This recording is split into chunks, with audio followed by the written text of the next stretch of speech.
Started at the bottom, worked my way up. Just before I left, I had a couple of thousand people in my division. Very, very senior corporate job. You got to a six-figure role. What made you make the move to start thinking about starting your own business where you think you could make the same amount, if not more? It was a bit of a conundrum for me because I kept going up the corporate ladder. And I was earning, doing really well. Kids in private school, 2 company cars, things like that.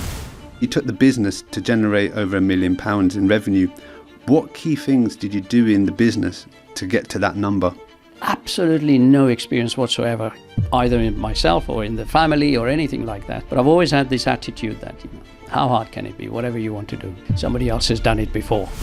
It's what I describe to a lot of prospects is a business in a box you're buying, literally, aren't you? You're buying a brand. Somebody else has already made the investment, learned the hard way, blood, sweat and tears in their business. They've built it up. They've proven it's a business model that works. There is demand for that service product and that money can be made from it. You did get some big contracts, Houses of Parliament, LSE, University, City Airport. How did you get those big contracts? All I said to them is, one of the biggest complaints or the most common complaint was, contractors are fine when they arrive, but they don't arrive often enough or when they tell us they're going to come. So I thought, okay, there's an opportunity there. The only advertising I did, if you like, was in some local Polish newspapers here. Because one of my guys said to me, let's advertise there. That became a differentiator. That won us a lot of repeat business, but also recommendations. What marketing channel gave you the highest return? By the time we were established, I would genuinely say it was one of the things I said to the clients is, anything outside, talk to me first. That resulted in much more business. And if someone's sitting in a similar business, contractor business, building business, in the 500k mark, what's the one move you think they could make in the next 30 days that could help them get closer to the 1M mark? Take a wider view. Do I really know that customer other than just providing the service? Do I know what their pain points are? What's keeping that customer awake at night? And don't hide behind regular emails and stuff. Newsletters and stuff are fine, place for them, but that's too general. That's not getting to the pain points that your client has got. Welcome to the £1 Million Pod. I'm your host, Rick Palmer, founder of Disturb Digital, your #1 digital marketing agency in London. Today, I'd like to introduce to you Nick Modha, who recently sold his £1 million grounds maintenance business, Countrywide Grounds Maintenance. We speak to Nick to understand how he got started, how he generated millions, and how he exited for a cool 7-figure sum. Thanks for being here today, Nick. My pleasure. Thank you for inviting me. It's lovely to be here and try and talk about my experiences on how we made it.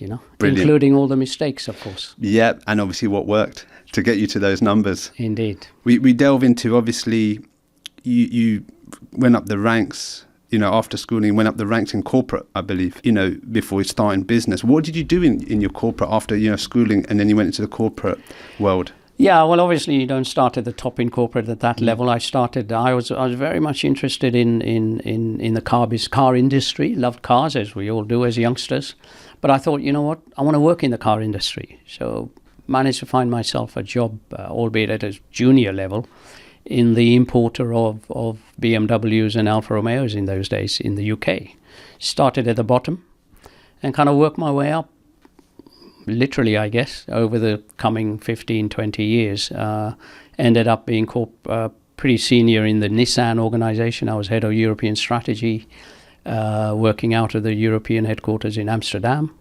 So I used to commute sort of from on Sunday night to a Friday night, because I got 2 children who were relatively young, so didn't really want to move them across. So yeah, it was tough, but as you go up the corporate ladder, it gets harder, but you learn a lot. Just before I left, I had a couple of thousand people in my division, so it's a very, very senior corporate job. But it comes with its politics at that level and pressures and all the rest of it. You touched on that, and was it rare to see Indians climb up the corporate ladder in that type of vicinity? It really was in those days. Seriously, I would have been the only one anywhere I went in the car business here, even when I was junior. Completely different now, of course, quite the opposite. So yeah, it was rare. But you know what? I personally never saw that as an impediment for myself. It was completely about belief in one's abilities. Testament to the fact that I kept getting promoted. You know, I must have been doing my job. The people around me didn't see a different color. That was unusual, but one of those things, yeah. Brilliant. Yeah. And then, you know, when you rose up the ranks, you know, you got to a 6-figure role in corporate. You had obviously a wife and kids, like you said. What made you make the move to start thinking about starting your own business where you think you could make the same amount, if not more? Even during this period I was working in the car business, there were always moments where I thought, you know what, I'm dealing with dealers, I'm advising dealers how to run their dealerships, you know, which was one of my roles early on. And I'm thinking, as an area manager, I'm thinking I should be on that side, you know, because I could see they were making much more money than I was in that sense, not realizing that they'd had a long journey themselves, the sacrifices they would have made, and the finances that were needed. So yes, I'd always been sort of skirting with the idea of having one's own business, but never really took the opportunity. And it was a bit of a conundrum for me because I kept going up the corporate ladder. The need, and I was earning, you know, doing really well, kids in private school, 2 company cars, things like that. So, you know, when you're doing relatively well, the incentive to then give that up to start a business is that much lesser. Yeah. But so for me, whilst the thought was always there, it was only actionable when we had some big mergers taking place between Nissan and Renault in Europe. And I had a decision to make at that point, whether to go and work for Renault or to, in fact, move to Japan, which was one of my options.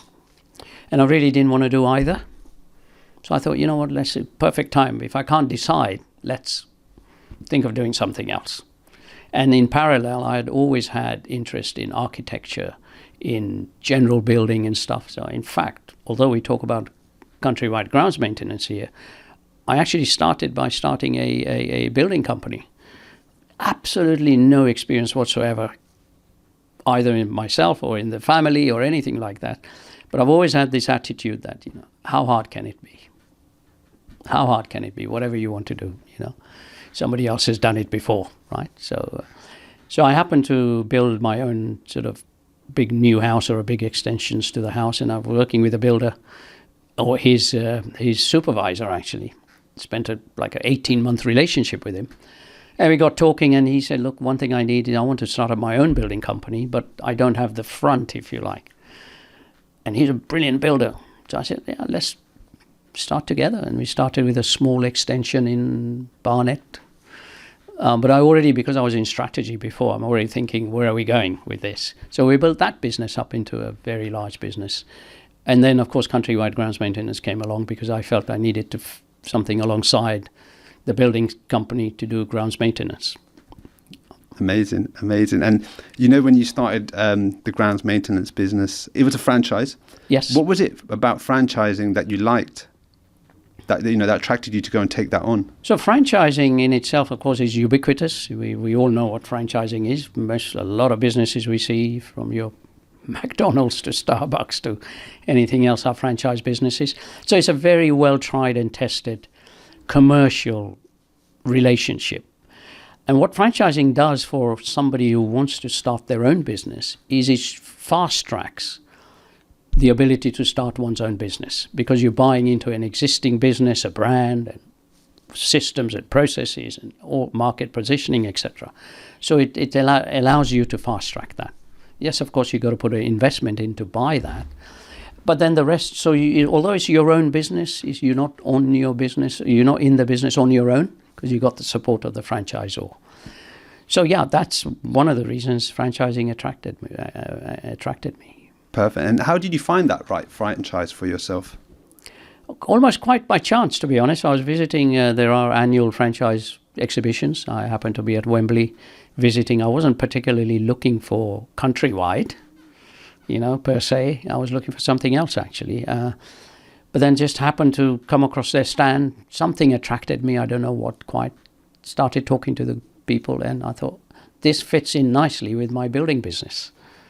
building business, all that. There's the landscaping side and all the rest of it. But actually, it then morphed, of course, as the business grew. It was more about maintenance than doing landscaping, you know. Perfect. Yeah, so that's how it came about. Perfect. And in terms of, you know, I always thought with franchising, it's not your brand. You touched on it, but it's not your brand. You're limited to a certain location. So, you know, not to say what's the point, but sometimes it can feel that it's going to be better if I start my own because I own it all. I can cover the whole area. Did that play a part in terms of, because obviously you had the buildings business, you can go and build pretty much anywhere. Sure. Was there any apprehension or anything on that sort in terms of, you know, it's a franchise and I'm going to be potentially limited to a certain area? Depends how you use the word limited in your head, okay? Like I said, of course one can start on our own. But if it is grounds maintenance that you want to start, it's hard to start. It's hard to get into opportunities to go for tenders with large organizations. They want something that's substantial before they award you tenders to maintain 10 schools, for instance. Yeah, your Joe Bloggs with one lawnmower, we're unlikely to get a look in there. Okay, but also, sorry, I need to just wind back a bit.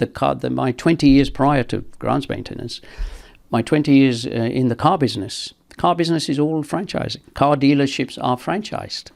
It's changed a bit now, but essentially car businesses are franchised. So every showroom you see on the high street, mostly an individual businessman who's taken that franchise on for that brand.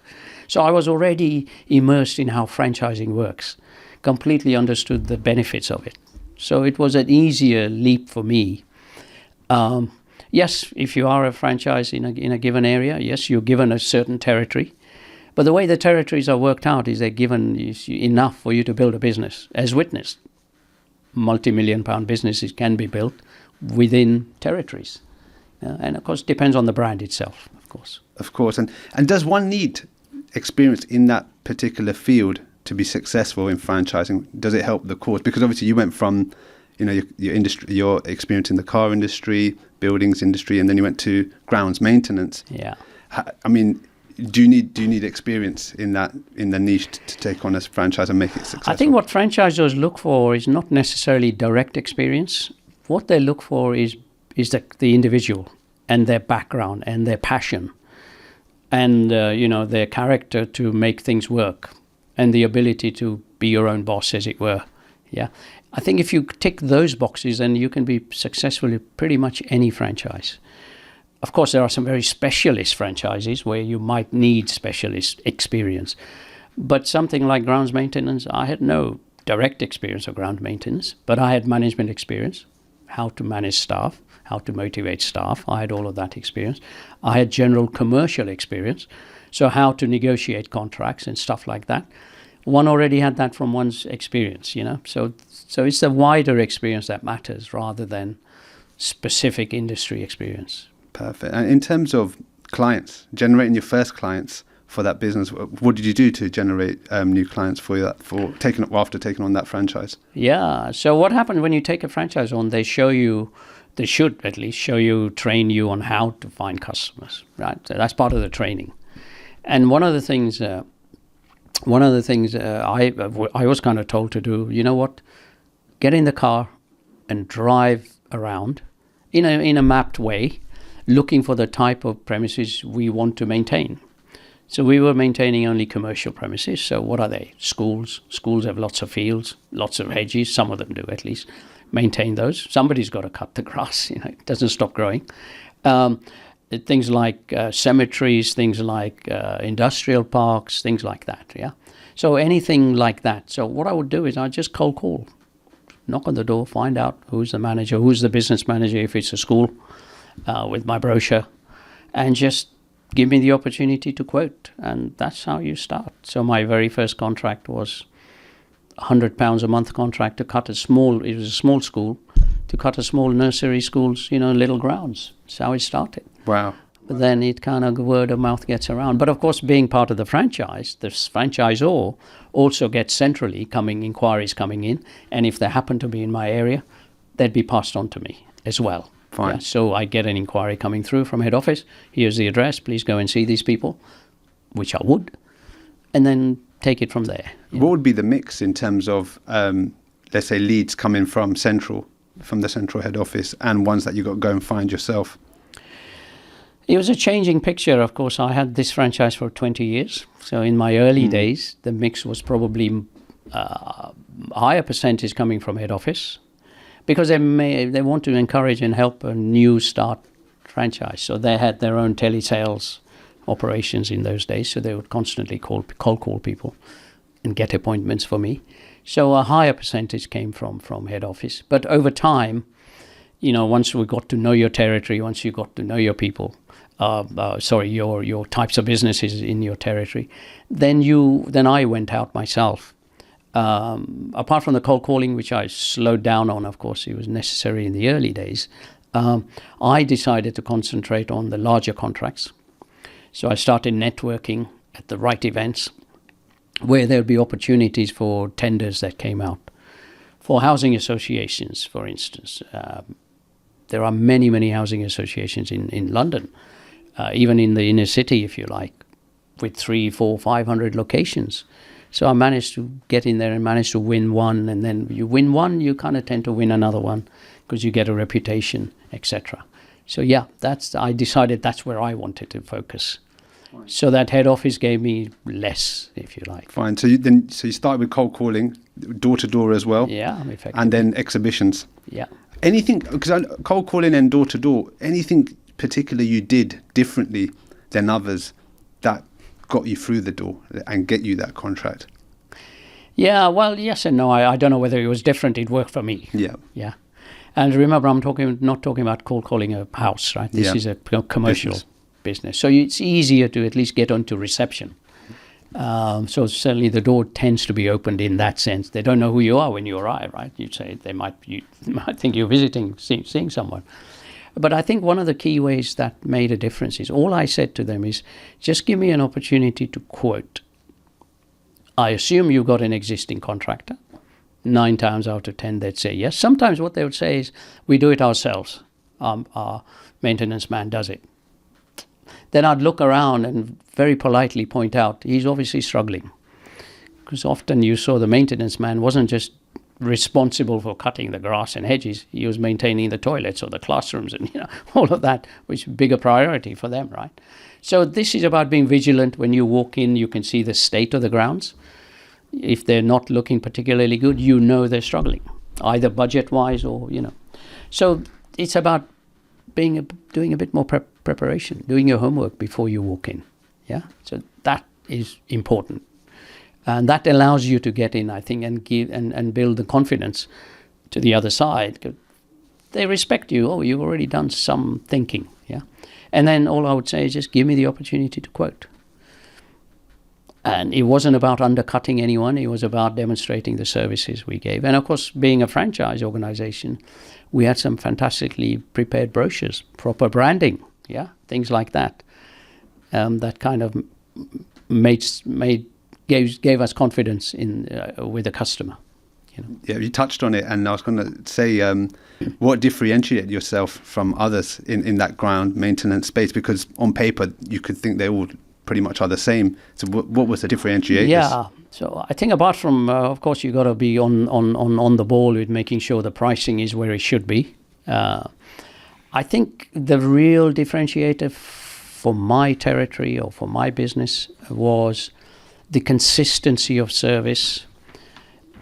Often what I found clients telling me the problems they had with their previous contractors was they didn't turn up regularly. They didn't turn up when they should. They didn't turn up when the plan was done. So whenever in grounds maintenance you do a quote, you work a 12-month schedule. Winter, summer, how often you'll visit. If they've got fields, will you line mark them, for sports and things like that? How often? So you do a monthly, a weekly schedule and can commit to visiting that often, right? 21 visits a year, 42 visits a year, whatever the requirement was. But then you had to actually do it. And one of the biggest complaints, or the most common complaint was, contractors are fine when they arrive, but they don't arrive often enough, or when they tell us they're going to come. So I thought, okay, there's an opportunity there.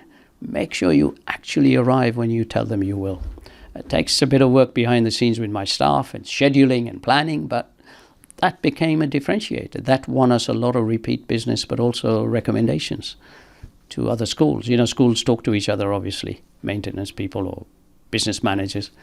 Countrywide guys, honest, they are regular. They turn up. And I'll touch on how I got my staff perhaps a bit later, but that was a key factor, I think. Like any service business, you got to deliver the service. Sounds simple, but, not always possible. Yeah, brilliant. I mean, like you said, you tapped into basically what the other building maintenance, grounds maintenance team were not doing so greatly, and you doubled down on making sure your company can do that. And that's as simple as that, I guess. In a way, it is. It's harder to do, but it's simple in that sense. Amazing. Yeah. And then obviously you did get some big contracts. We're talking about Houses of Parliament, LSE, University, City Airport. How did you get those big contracts? Well, of course, by this time, this wasn't in my early days. It took a few years to establish ourselves. It just came about by that networking. It also came about from our head office, of course, completely being vigilant on any tenders. Because a lot of these organisations put out tenders, Houses of Parliament, LSE, London City Airport, put out tenders on recognised platforms. So we made sure we belonged to those platforms and then just went through a tender process. We just worked that much harder in making sure the tenders were filled in correctly. And this is where franchisor's head office support comes in. They employed an expert who wrote tenders, helped us. Obviously, I gave them some input locally, but together it was team effort. So we did everything we could to put the best possible tender forward. And of course, part of this, you also have to show your track record. So you have to reference other contracts and things. So it's of course we didn't win every single contract or every single tender, I can tell you. In fact, Houses of Parliament was my third attempt. I won it, not my first attempt. So, it's a kind of, you have to keep at it, not give up. Yeah, persevere in that. Yeah, fair play. And then obviously you took the business to generate over £1 million in revenue. What key things did you do in the business to get to that number? So you got top and bottom line here, haven't you, in any business? Of course. So apart from making sure the revenues were at the right level, i.e. trying to win as much as we could, because that helps. One of the key things I made sure I did was, I touched on it earlier, make sure the service levels were high. Therefore, recruiting the right people was very important. Now, I've had a particular style of management, which I would describe as, I'm not a micromanager.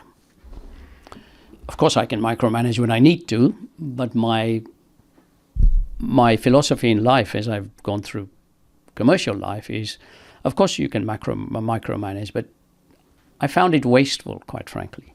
If you're in a position where you've got staff around you employed to do a certain job, why would you want to overspend time in micromanaging them? What you need in place is systems. I'm not talking necessarily high investment computer system. I'm just talking systems and processes, I guess, in place that allows each individual to perform at their best without feeling somebody's breathing down their neck every 5 minutes. Of course, they make mistakes, and that's a risk you're taking because you're not watching them all the time. But if there's one takeaway, longer term, that pays off better than micromanaging. Because if you micromanage constantly, you're stressing yourself out because they won't perform as best as they can. You get stressed out. Thing to do is to set parameters, set the output you're looking for. Let individuals rise to it. And one thing I've learned is the most junior people to the most senior value their input more than just the job itself. They want to think that their opinions are heard, things like that, and given a bit of leeway. And, one of the things I used to do with certainly new recruits, one thing I said to them, problems will happen, especially in grounds maintenance, because you've got machinery, traffic and stuff breaking down. Problems happen, right? Don't please come to me just problems. Think about the solution when you come to me. May not be the right solution, and then we'll have a discussion, debate, talk to our colleagues, etc. But don't just say, I've got a problem, and. And you know what? After a while, that started working. Every time there was some issues, guys would come to me. teamwork maybe that have had their own discussion saying this is a bigger problem, we will need to change this, but this is how we do it. I didn't always agree with the solution. I found other ways, but my point is it allowed them more latitude in their own job. And I'm talking about the most junior staff here, who you might consider as just do your work. Yeah, I don't want to listen to your opinion. Well, sorry, they're at the sharp end. I'm just sitting in an office, right? So I think that's probably a big takeaway for any budding businessmen who want to build their business to the next level. You can't do it on your own as much as you think you can. Then if you're going to employ staff, then why not give them the culture and the openness from the beginning, you know? And those who don't want to work in that culture over time will leave anyway, you know? Yeah, you got to 25 staff, right, in that business? Yeah. And you had to put all those That's systems. 25, you know, that's 25 permanent staff. The peak season, we probably had 40 or 45 working at any given moment in the summer season where, you know, the grass grew a lot quicker than in the winter season. So, yeah. Of course, I was going to touch on that. First of all, where did you find, because there's so many places now, people, I do hear it from lots of business owners, hard finding staff, hard finding good staff. Was there anything you did differently to find your staff, or certain platforms or certain routes to find these key hires? I think I was an exception. I never ever used a recruitment agency. I never used a platform as such. Things are different now. Again, you've got to bear in mind, this is 20 years ago when I started. Only sold the business last year, so things have changed a lot. I was fortunate when I did the building company, that partner of mine was Polish. And one thing I've learned with the Polish people, particularly, there are other good ones of course, is they are more educated than general. And they are so focused on their work and dedicated to their work that actually I found that they were like clockwork in terms of turning up bang on time or early usually, and not just going early or something, right? And they were genuinely like clockwork, all of them, right? So in the early days, I had a group of employees with my building partner, who was a partner in the business, who, as we were growing and we needed more staff, would automatically just recommend cousins, brothers, you know, even sisters. I used to employ ladies as much as, you know, men in that sense, some of who wanted to come over from Poland. So I'd say, look, guys, we need another 2 people. And 9 times out of 10, they said, I know someone. Then, of course, I'd interview them and do the usual thing.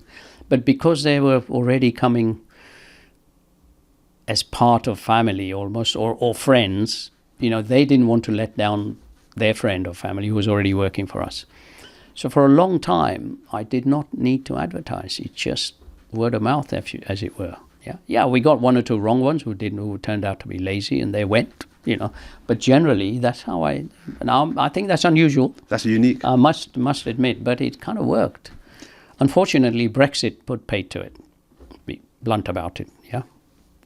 Because I was overexposed, and then suddenly we found great difficulty in getting staff over, yeah. So that was harder. And yes, we then recruited locally. But even then, the only advertising I did, if you like, was in some local Polish newspapers here. Yeah, because one of my guys said to me, let's advertise there. And they did the ad, you know, and that produced some numbers, you know, some people who advertise. That's the nearest I've come to going externally for recruiting, if you like. And it worked, you know, pretty much. Also, the cost of recruitment was like almost zero. That's unique. Didn't pay. But I mean, I would have used agencies, of course, if I had to, but I didn't need to. So you take advantage of that, right? Yeah. As any business would. I think you found definitely a really good, unique opportunity there. You know, you talked about obviously trusting the staff to get on with the job or with the schedule. I mean, how would you manage, let's say, which I see in a lot of businesses, like you always have the founder who was the key person. You know, let's say you gave your staff full control over a certain thing, and they did something wrong which could cost you a contract per se. How would you manage that, and how would you enable the trust to be open to potentially, if I just give them control, there could be a potential that could lose me the contract? So when I say allow them, to do their job, I didn't mean, and not micromanage. I didn't mean lose control and oversight of what's going on. Yeah. So by not micromanaging, what it allowed me to do is free up my time. If you're going to delegate, let them get on with it. And delegation was a big part of it. It freed up my time to do a couple of things easier. One is to keep in touch with the customers. So I spent a lot of time in engaging with my customers regularly. Some relationships were more often than other in terms of calls or whatever. And what do you do to keep those touch points with customers? Because it's a recurring business model. Yeah. So anything spectacular you did to maintain that touch point with clients and customers? Yeah, I don't know whether it's spectacular, but certainly something that worked, right? And it's like human nature to keep in regular touch with someone. So depending on who they were and what level they were or what size of business, it was at the minimum, it was a phone call a week, at the minimum, okay? With everyone. All my customers religiously, I would ring once a week, okay? Some would ring me, of course, if they had some specifics, to communicate with me. That was one. The other thing I absolutely did was between once a month and once a quarter, I would go and see them. Yeah. Of course, although I say I'm not micromanaging, if I was driving around and traveling and I knew my guys were at a particular school, I'd just pop in. To show them that I am here, yeah, you're not, yeah, and just have a talk, which they appreciated, that the boss is out coming to see us. But also, of course, at that time, I'd talk to the client as well. So, I think that regular communication is critical. Because if the customer's got an issue, they're going to ring you anyway. But if you don't talk to a client just because everything is going well, you might miss a point. Things are changing in the client's environment, customer's environment, or the person we've been dealing with is suddenly leaving. Yeah, I don't want surprises. I want to know what's going on in their lives as in business lives, so that I'm better armed. And one of the things I used to say so a lot of my clients, so there's types of clients. There's the overall owner of that business. If it's a school, of course, it's the local authority, of course. But in terms of day-to-day, it's the business manager of the school, or sometimes a headmaster or headmistress of the school. But the business managers or facilities managers have a hell of a job running, say, a school or a big office building or an industrial park, because they're doing all sorts of other things, yeah. So one of the things I used to always say to them, look, as far as anything outside your building is concerned, just give it to me and I'll take your problems away, because I will deliver to what I say. So they would welcome that. One less hassle. They know Nick's working, we're paying them, or his teams are working. They can concentrate on something else. Yeah. So I think that's kind of the approach worked for me, is to say, and what that also allowed us to do is to give us opportunities to do other types of work outside the mainstream business, which was the cutting the lawns and the grass and the hedges. If there was other stuff to be done, things like demolishing play areas, building new equipment, play equipment, stuff like that. That's not normally our business, but I always said to them, anything outside, talk to me first. And you know what, I'll find you someone. A lot of the times I would then get the contract, subcontract it, and that's how part of the turnover grew as well. It was not just recurring contracts. I would say of the £1.2 million turnover we did, towards the end, I would say about £400,000 was what we would call extras. The rest was the recurring maintenance module, PPM as it's known in the trade, planned maintenance, right? But the rest were extra, big jobs. So each contract, £200,000 just for one contract to rebuild this play area or something, So that fantastic mix to the business. It gave a better mix, less exposure to one type of business, and profitability higher there. You know? Yeah. So yeah. And the client, you're doing more for them, so it's going to be harder for them to let you go. Let's say. There you go. For sure. And obviously, in terms of, you said you started with, let's say, the lower pricing when you first started. Obviously, you're growing now. Mm-hmm. No doubt your prices are getting higher.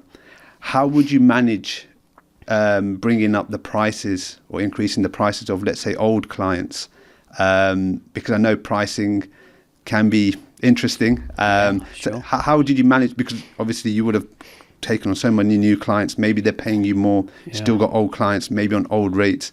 Anything you did in particular? It was a constant battle or a constant juggling act. If I had already had a client for 10 years, which we did, many clients. So some of when we sold the business last year, out of 40 odd clients, I would say 10 had been with me from day one. 20 years, a long time, right? So there's a kind of juggling act from my point of view. So I wouldn't necessarily keep increasing prices there. Partially because we knew the site so well. So we could be more efficient, to go in and out. That was one thing. But of course, the reason the pricing went up didn't go up because we kept putting the prices up, because we were winning bigger size contracts. That's what drove the revenue income, if you like. But within that, of course, I would build in, and I'd say, look, we live in a world where, unfortunately, machinery and fuel and all of that prices keep going up. So in contracts, I would already build in 2 or 3% increase every year anyway. And in most cases, the clients were happy with that because they were expecting that, right? Occasionally, if they had an issue with that particular price increase, have a dialogue. And would never be a surprise, because remember I said I was talking to them all the time throughout the year. I wasn't just talking to them at the time of price review, right? Occasionally, what I persuaded clients to do, some accepted it, is I'd say, let's do a 3-year contract, not the traditional 1 year. Okay. And if you sign up for 3 years, you will get a bit of a discount. And a lot of organizations were happy with that. Some had internal principles that never signed 3-year contracts. Fine, do a 1-year contract. Yeah. So, you have to pick your way through each client. You can only do that if you really know them, and you don't just have a transactional relationship with them, right? And that's why keeping in touch with them all the time was. And sometimes the call would be about personal things because you didn't have business to really talk about. Everything is fine, things like that. So you also built up some sort of friendships. But of course, I also made sure that my supervisors also built the same, especially with maybe somebody one level down who would be dealing with them day to day. So when my guys arrived, there'd be somebody they'd deal with that say, okay, actually don't cut in this part of the area because we got exams going on, stuff like that. So I wanted that next level of relationship as well, which worked pretty well. And I kind of left them to it.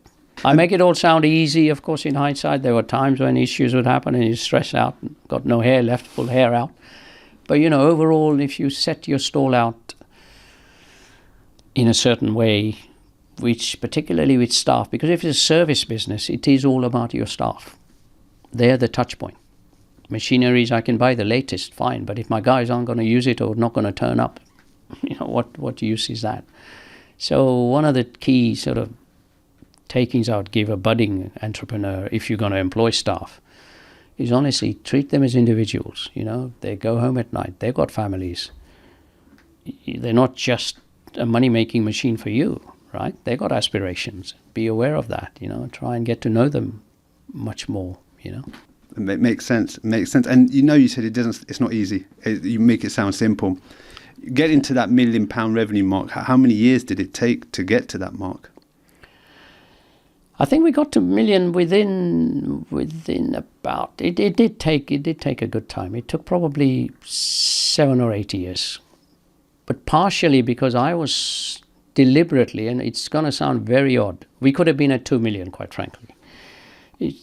I wanted to build a more basic, but better foundation, to the business.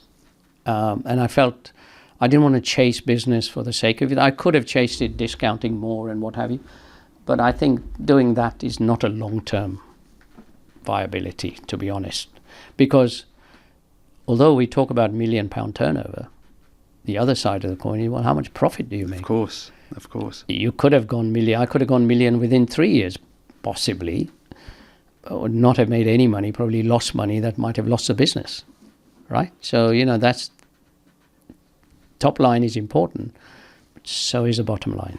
Of course. That term, isn't it? Famous term, revenue or top line is vanity, profit is sanity. Right? Yeah. I know the game. But that is so true. It is. And sometimes we lose track of that. You can't just chase the top line. Of course. And obviously hiring fast, it can be difficult on the profit side. Of course it can. And then you're just making turnover. And if you're hiring fast, you're probably making more mistakes with the type of quality of staff and all of those things that go with it. And crucially, and I haven't even used the word yet, or the words cash flow. In all this juggling you're doing, where's the cash flow? If anything kills a business fast, then anything is cash flow. Or mismanagement of cash flow, rather, I should say. Very important. A lot of business entrepreneurs don't appreciate that, especially new ones starting out. So, you need to keep a handle on it. And I made mistakes with cash flow. Seriously, some serious mistakes. And really, to where not watching expenditure when it was going out because you just need something, you just buy it, hang on, phase it, things like that. Once I got my head around cash flow, it was kind of so much easier. But there were times when... Anything you did to manage making sure that cash flow flowed as how you needed it to? You know what? It's hard, but it can be done. So what affects cash flow? Cash flow is around getting paid on time by your clients.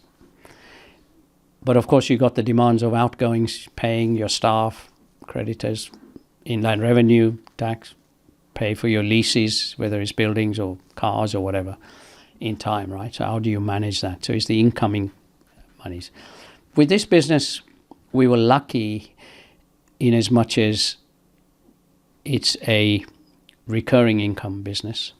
So if you have a contract of £12,000 a year, the client would pay £1,000 a month. That's how the contract was written. That was a key differentiator in cash flow management.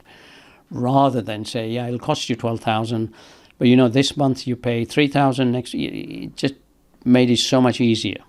The reality was it actually cost us more in the summer months because we were working more, from a cost point of view, because going more often to the winter months, right? So, you just have to manage that. So this model helped with the recurring monthly income.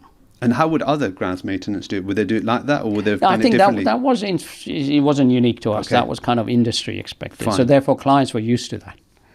Yeah. Fine. So that kind of helped. Anything you did to ensure that clients did pay on time? Because that could be where things go downhill. Yeah. So one of the things I did was I changed my mix of type of clients away from what I would call private companies to predominantly local authority type organizations, schools, cemetery owners who are local authority, housing association. All of them are well known, will never go bust. They're all tight for cash, of course, but once they commit to a budget, it's built into their cash flow. They always paid bang on time, 95% of the time. That's all you needed. Yeah. So I changed the mix. Before I had some private individual organizations like shopping center owners, they're private companies. Boy, notorious for payment. They promise a payment and never make it, or not make it when they said. That was just hard. So over time, that changed. And we were fortunate in this case, we had a central team at head office who chased invoices, right? So it was very tight credit control. And also what the reality is, although the clients paid monthly, we got income. Head office collected the income in this case and paid it to us. They used to pay us weekly. Whatever came in that week got paid. So all of that stuff helped.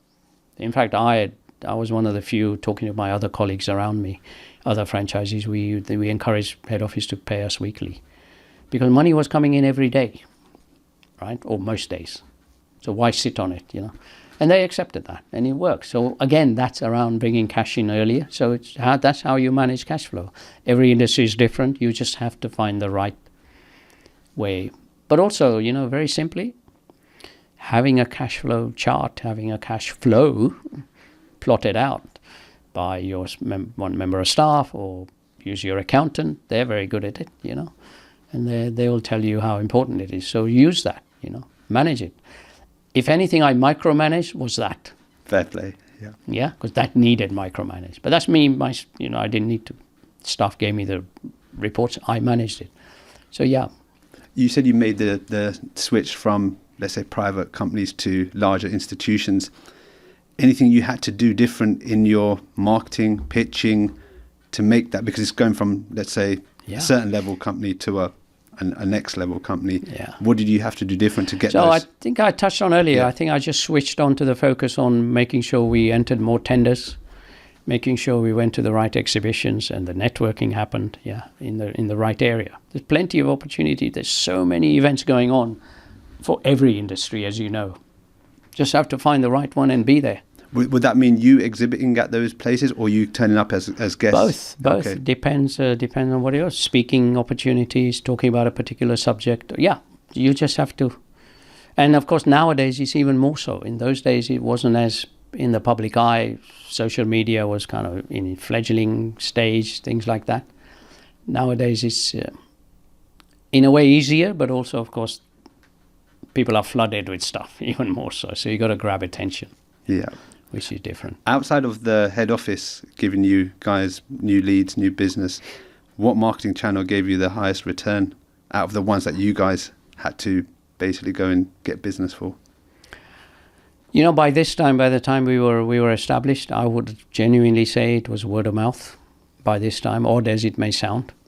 Referrals. Yeah. Because we'd continued to give pretty good service. Yeah. A lot of my business came from referrals after that. As well as, of course, you mustn't forget, if you've got a client, you've got to work hard at keeping them. It's a lot cheaper to keep a client than acquire a new one, right? So that's why we spend a lot of time and effort with the communications and all the rest. That existing clients just kept on renewing, as it were. And with a weekly call, that was perfect to get referrals, right? Because referral sounds easy, just ask the clients, but I know it goes deeper than that, and there's certain things you can do to aid referrals and prompt your existing clients to refer you. But anything you did particular or to get referrals from existing clients? Yeah, I asked for them. Just ask for them. I asked for them, Sounds odd, but it sounds like, I don't want to ask for them. What's the worst going to be? No. Rarely people said no. They said, oh, yeah, okay, I'll think about it. Or, yes, now you mention it. Oh, yeah, I can think. I just had a meeting yesterday with someone. So if you prompt it, it might, because they're so busy, they don't think referrals all the time for you, do they? You have to kind of have that 30-second conversation. Brilliant. And which marketing channel surprised you, in a good way or a bad way?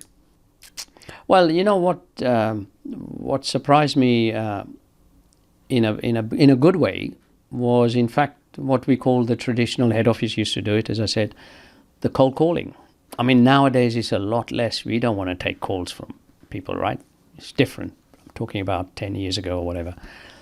Cold calling surprised me more. I'd always had a thing against it myself, and I would never do it. But because the head office were doing it anyway, surprising. But of course, I suppose that's because people were used to being called. And remember, this isn't B2C, this is B2B, right? So people would take a call. If you're there especially to save the organization money or whatever, right? But also, of course, the skill set of the people calling needs to be high. So, yeah, I would say cold calling surprised me. Yeah, and that's that physically calling people on the phone or actually going to the actual premises? No, I'm talking about this example of people calling from the center on the phone. Amazing. And getting appointments and sending me saying, yeah, I managed to get you an appointment. So, yeah, that surprised me. Because in my head, I'd always had cold calling as a bit of a, this was a time when, of course, we had a lot of these call centers popping up around the world, right? Getting calls from... So we were starting to get a bad rep, to be honest. But within that, if you're focused and you do it from this country, as we found, it was getting results. It surprised me in a good way. Brilliant. And as time went on, was there anything, let's say, newer or more recent that surprised you? Could be paid ads, could be networking, could be, anything. It could be things like LinkedIn as well. Yeah, so LinkedIn is a good you mentioned LinkedIn. LinkedIn was the obvious place for us, but again, because it's B2B. But I think what's happened with LinkedIn, which is disappointing, quite frankly, it never really worked that well in terms of direct sales. Yes, you're building up a presence and you feel good when people give you the thumbs up and all that stuff, right? Or maybe repost or whatever, that's good. But you're building up but what's happened with LinkedIn, disappointingly for me, is that it's just become a almost a cold calling, platform. Yeah. I get inundated with stuff, and most of it's now algorithms and AI sending stuff out. I don't react to it because I think it's impersonal. Personally, yeah. As good as AI is, and I do, it's just impersonal. So yeah, that's disappointing, to be honest. And look, it works for other businesses. I was just talking about specifically this type of business, yeah. I'm sure it works for others, as does Instagram or Facebook or whatever. And there are other businesses which I'm involved in now where, kind of work you do, which is paid ads, digital marketing stuff, does work, of course. You touched on the recurring business model. I know you touched on that it was mostly keeping in touch with the owners. Was there anything else you did to keep those clients long term? Because as you said, it's easier to keep an existing client than acquire a new client. I think I just applied the basics. Really, at the end of the day, it's simple. It's not rocket science. But surprisingly, how much people don't do it, right? The basics were what? The basics were making sure the service we were giving them was as it should be. Yes, we had problems. We had hiccups. I'm making it sound like every day was beautiful, where it wasn't, because we had machinery breaking down, break-ins, and all sorts of stuff to deal with, right? Weather, particularly for us, was a big factor, right? But it's making sure the clients knew, your customers knew that you were coming at it from a position of wanting to help and do your work. So that schedule I mentioned was the Bible for us. If we could deliver even 90% of the schedule most of the time, clients were happy. So that's one way of keeping them. Just provide the service they've signed up for. Sounds odd, but do that. So that gives you a good platform. And then you overlay that with that constant communication from me.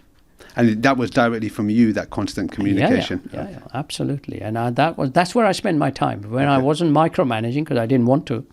If I was sucked down into micromanaging, what does that mean? That means me going to every site, physically getting out there, talking to the guys, standing over their shoulder. It didn't make sense. Yeah, if they were in one office, maybe, but we weren't, right?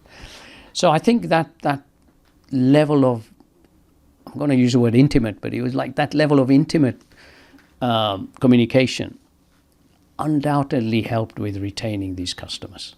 Yeah, of course we had to be careful in terms of not overpricing ourselves and being competitive in the marketplace. All of those basics you have to do.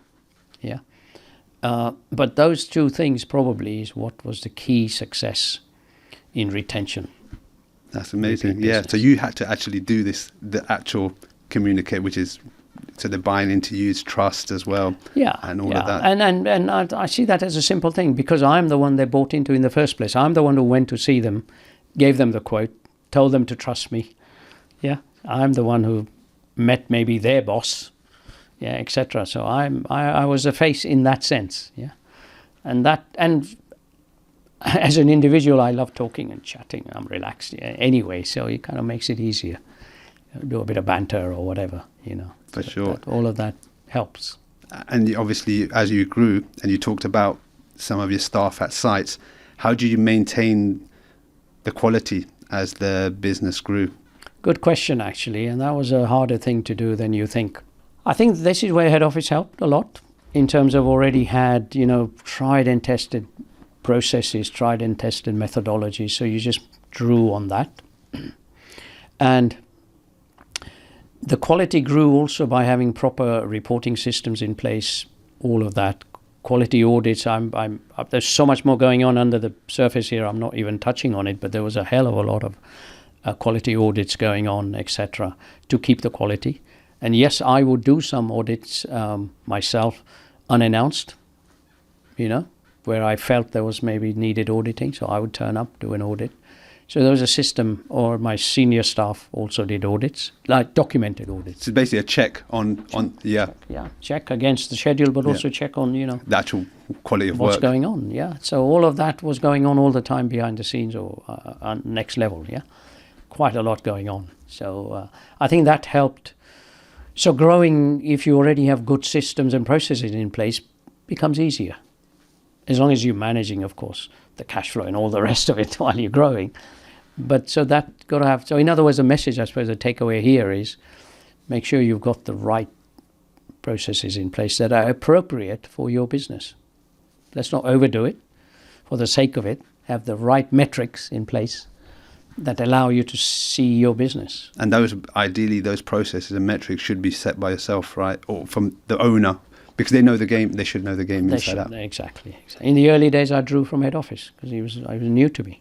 And if someone's sitting, let's say, in a similar business, contractor business, building business, let's say in the 500k mark right now, what's the one move you think they could make in the next 30 days that could help them get closer to the 1M mark? I know it's a vague question, but anything, because obviously you said it took time to get to that mark. Granted, some of it might have been on purpose, but is there anything a business stuck on, let's say around $500,000, and they want to get to $1 million in the B2B contractor type of business that they could implement to help get them to that 1M? Gosh, yeah, so many different circumstances, but I guess 2 or 3 top lines, pieces of direction or advice, is to just take a deep breath and look at your current customer base. What am I giving them, or what's my business giving them? Take a wider view. Do I really know that customer, other than just providing the service? Do I know what their pain points are? What's keeping that customer awake at night? Yeah. You'll be surprised, and this came back to that constant communication, right? That phone call or going to see them. You'd be surprised where people have got other things going on, where you might be able to help. You know what I said to you before? One of the things I said to the clients is, anything outside, talk to me first. That resulted in much more business that I would ordinarily not be supplying, right? So maybe take from that what your business, that particular business at 500,000 has, is to look at each of your customers in a wider context. And see what more you can do for them. See what more you can do. I think that's because, again, that's the easy way. You've got the customers. Yeah.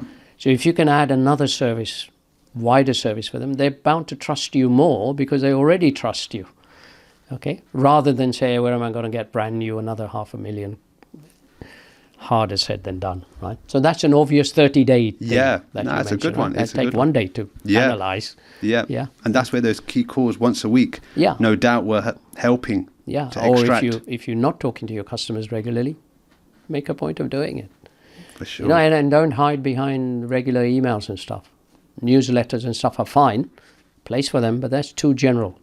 That's not getting to the pain points that your client has got, particularly. So I'm afraid it's going to be personal. The actual chat. Dog and bone, or face-to-face. Face-to-face, or at least on the dog and bone. Yeah, exactly. Does WhatsApp and Zoom and Microsoft Teams help in that way? Or Zoom certainly helps, because again, if you can't do it practically, but at least you're seeing the person, you're seeing the body language. Yeah. That helps, yeah. WhatsApp's an interesting one, isn't it? Because WhatsApp recently has become much more mainstream for business use. Only recently. It has. Literally in the last year almost, isn't it? Maybe 2 years, right? But so there will be a place for WhatsApp, partially because WhatsApp's a relaxed place. We already use it for personal stuff, like literally everything, right? So to have a conversation on WhatsApp is not bad, but I would still not replace it completely with a personal touch. But WhatsApp feels a bit more personal. So but again, you've got to find your place with that client. Some don't want to use WhatsApp for business conversation. Right. So But yeah, WhatsApp. I would certainly suggest. And how would you separate? Because obviously WhatsApp is, like you said, it might be people using their personal phone. It could be obviously they have a work phone. But you as the owner, how do you set your boundaries? Because obviously someone can WhatsApp you at 10 o'clock in the night with that type of platform. How do you put your boundaries in place so you can actually get some downtime yourself without getting stressed and things of that sort? Yeah. It's a difficult one, isn't it, in this day and age? You've got to have personal discipline, but also, if you're the business owner, in a sense, my phone is always on. And is that your personal and your work less so one? now. To be honest, I've only had one phone. One phone. I've not been one for two phones. Never. One phone, yeah. As a business owner, there is, of course, you want to be available.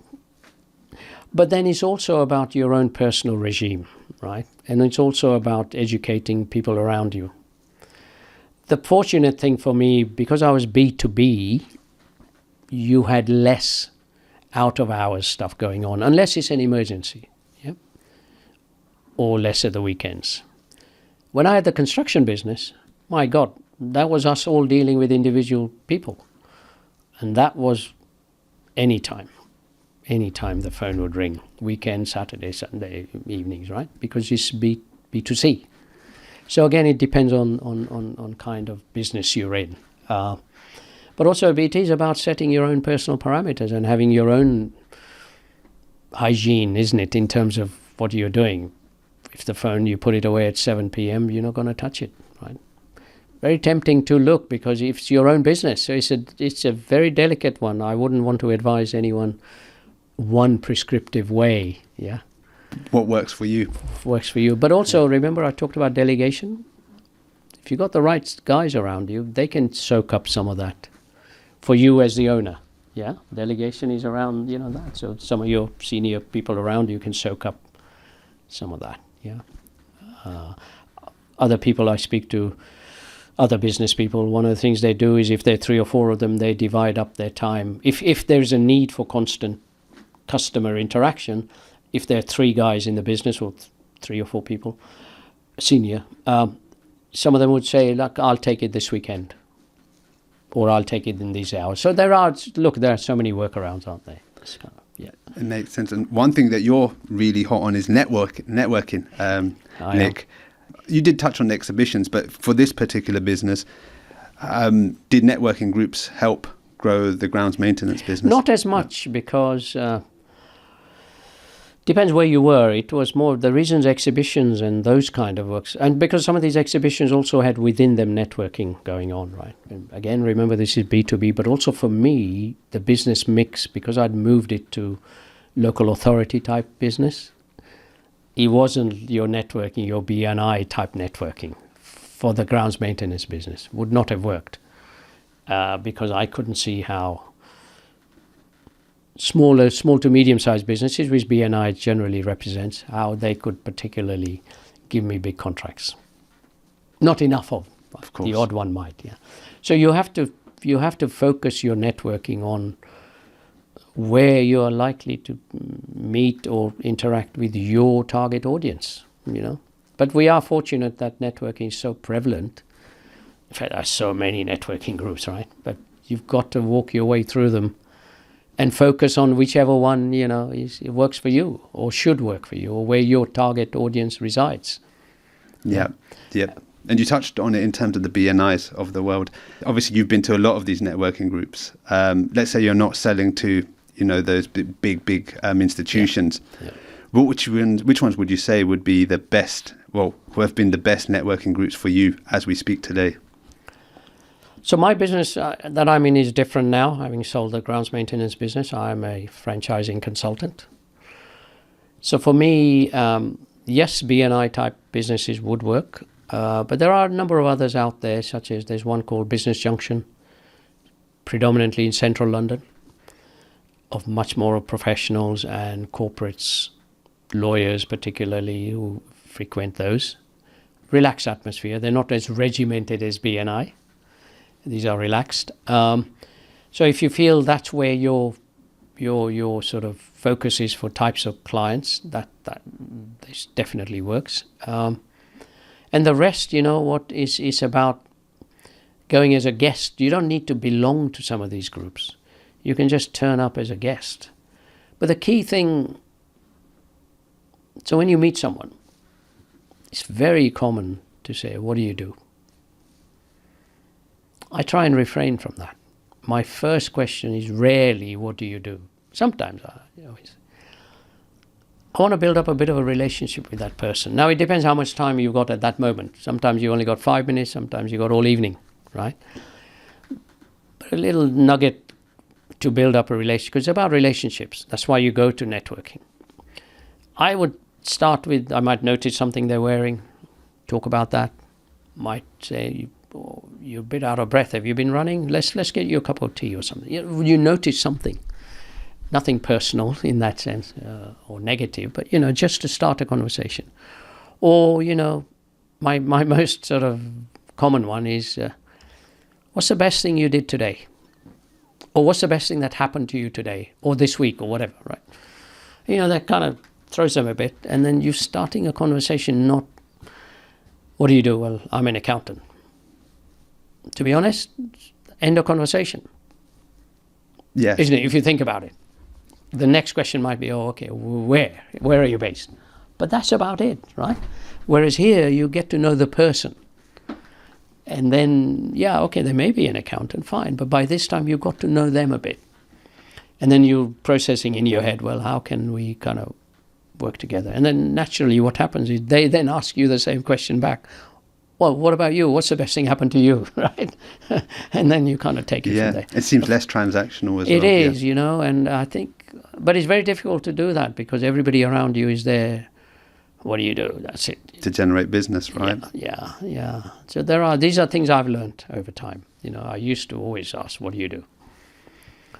And I found some conversations didn't go further than they should have done, So, that's a little nugget, I guess. And obviously, you did say you're now into as a franchise consultant. What do you think people should look out for when thinking about buying a franchise? Any things that people should definitely look at, these top 5 things? Yeah, I think depends on which sector you're interested in, first of all. There's so many franchises are available in every sector you can name. Most common are food and beverage, F&B as we call it, but not exclusive. Franchises are cleaning, digital marketing, care homes. It's like children's education. It's just such a wide, mobile mechanics. It's such a wide field, first of all. So it depends on where your interest is. Within that, if you then narrow it down to industry sector, then the few things to look for is that franchisor's brand positioning. Are they visible? Now, they might be starting out. They might be, somebody's got to start somewhere. So you don't want to count that against them. Do you want to be their first franchisee? There's pros and cons for that. Yeah, works both ways. Being first entry is good sometimes, right? Sometimes not. So you look out for a brand positioning. You look out for that business's positioning. How prevalent are they in social media or whatever, if it's appropriate, right? And then, of course, what you need to look at is what can you afford? How much investment? Forget the time, but how much investment are you willing to make? You can go and borrow, of course, but there's always a limit on how much money you've got available, right? So sometimes that rules out certain sectors. Sometimes it's within affordability, yeah? So you've got to make sure you do that. The other thing to look at is this a business I can start part-time? Can I carry on with my existing job, while I ease this in and then transition?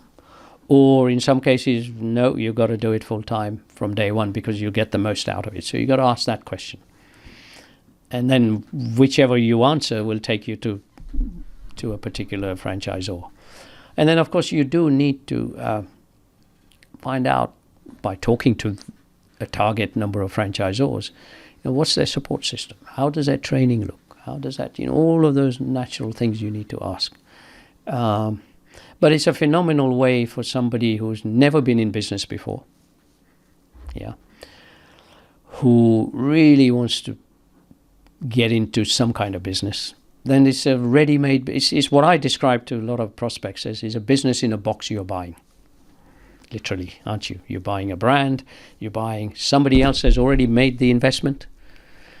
learned the hard way, blood, sweat and tears in their business. They've built it up. They've proven it's a business model that works. There is demand for that service product, and that money can be made from it. Right? So you want a slice of that.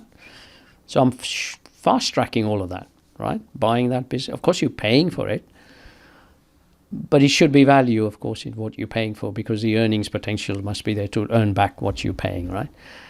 So that's a fantastic way of fast tracking, because it's very, very hard, Rick, and you know it. You've been there and you've done it.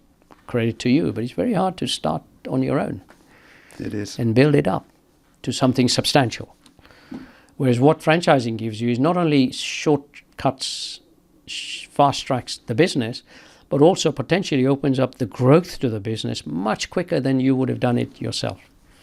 For sure. Yeah. And what type of money are we looking at, Nick, in terms of, I know that could be vague, but what is the minimum someone needs to have to actually go and buy into a franchise that's of a decent ability to get to a big level? Sure. To be honest, I've got some clients or some sectors or some franchisees or franchisors rather, where you need virtually no money. You need some, of course, but I'd say let's call it virtually no. And the reason I say that is we've got a scheme where you can borrow all of that required money. There's a government scheme, government startup loan scheme, which gives you up to 25,000, designed exactly for this situation. So we can help you do that. So in some senses, you need maybe 2,000 or 3,000, but you don't need the full. The cost of the franchise may well be 10,000, 15,000, 20,000 franchise fee, or 25,000. So in many ways, it's not a huge amount of capital, and that's why it's attractive. Yeah, you try and start your own business with $2,000, it ain't going to happen, right? Yes, or you go and borrow 25 grand, right? But this you're borrowing for a proven model. So in one sense, is you don't need much money. Depends what you are going for, of course, within that. If you're going for a bigger franchise organization, if you're going for a food and beverage sector and you have to open a retail store, then you need 30, 40,000 pounds maybe, and you still borrow the rest. So you're buying into, say, £100,000 franchise, but if you've got about 30,000, it'll probably get you 70%. So this is a very tried and tested, well-established industry where funding is available. And because it's a franchise business, the lenders are much more relaxed because they're lending against a lower risk business, have been tried and tested. Not a brand new business, not tried, not tested, and you go and present a business plan and say, give me £50,000, yeah. What's your track record? So, that's why franchising is so big. Amazing. And you touched on the sectors. Let's talk about the sectors. Which sectors would you say are on the come up? And maybe which sectors do you think are maybe on the downward curve in terms of the franchising world? As I said earlier, franchising is in virtually all sectors you can think of. I think there's no question, and is the biggest by far, is the food and beverage sector is probably the most exciting in many ways. It's, of course, not easy. It's highly competitive. And things have changed, certainly in the UK, with staff shortages and stuff. There are those challenges going on. But by and large, there is demand for your bread and butter type franchises in the food and beverage sector. Your fast takeaways, your curry takeaways, your chicken takeaways or whatever, or chicken wings or whatever, that kind of stuff. There's a demand. Cakes, big one. There is always a constant demand for that. So that's what you got to look at.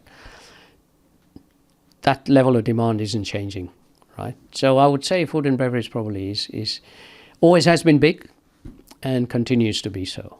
And of course, with social media available, you can ramp up you do it for clients, you can ramp up your visibility using social media. Very, very open to that sector, use of social media in food and beverage, right?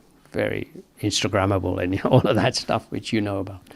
So that's a very good sector to look at. I think one of the other sectors which have come up is around this whole landscape of digital marketing, dare I say, AI. Now you've got to walk your way through it. Everybody's doing AI, everybody's offering AI type of stuff, but I think clearly that's in the ascendancy in terms of as a marketplace. Size of digital marketing turnover is 250 billion market growing, right? So that's probably another exciting one. And there are many franchise opportunities within that available. Yeah. Amazing. So those, and then there are many others, but you know. Any to stay away from if someone's looking into it at the moment or is in the process? In terms of the sectors, not the actual names of the brands. No, I'm certainly not going to name. Yeah. I'm struggling to name ones to. I tell you why, because it depends on the individual looking at what is their background, what is their skill set. They are more suited to, you know. I think the ones that will always happen, always be available, are the mundane ones, because even in this world of AI, with automations going on, you know, somebody's going to have to clean your car, although people would argue that AI might, you know, automated services, but somebody's got to do it. Somebody's got to fix your car. You know, so the basic services, you know, are available. A lot of them are franchised. So, you know, I wouldn't discount any. I think it depends on the individual and their history and their skill set. There is always something for someone. And then if someone's already got a brand that's not a franchise and they want to turn it into a franchise, what's your thought? I mean, how would they go about that? Yeah, talk to me. Talk to you, of course. 100%. Yeah, quite simple. So what happens when an organization is at a certain stage and they're ambitious and they want to grow? What is that certain stage, just out of curiosity? Is it in terms of turnover and profit, size of company? Profit is a difficult one to answer, but turnover, I guess if you're an organization that's turning over at least 500,000 maybe, small enough in that sense, you can get ready to franchise. Now it depends. The sector, you know, if it's a big sector and you're only doing 500,000, then don't even come and talk to us, right? Because nobody will listen. But generally, anything around 500,000, or probably even a bit less. The important thing is it a proven concept? Is it working in that one location or one service or whatever it is against that industry's metrics? Is it working? Profitability is obviously part of it. So when you're faced at that place and you want to continue to grow dramatically, probably have geographical aspirations. You want to cover the whole country possibly, or the southeast to start with or something. Then you've only really got two ways of growing. Yeah. One is to continue to invest yourself and hire another 5 salesmen or another 10 salesmen, or invest in another 2 sites and 3 sites and 4 sites in yourself, right? So you're controlling it all to the point you made very early on. But boy, it's not easy to put that investment in. Or you achieve the same growth but via the franchising route, because then each new location or each new franchisee is bringing money in themselves and the skill set. And so those are your salespeople you're recruiting. If here you were going to recruit 5 salespeople, you know, but they're paying, and then of course you're getting recurring income from them. Yeah.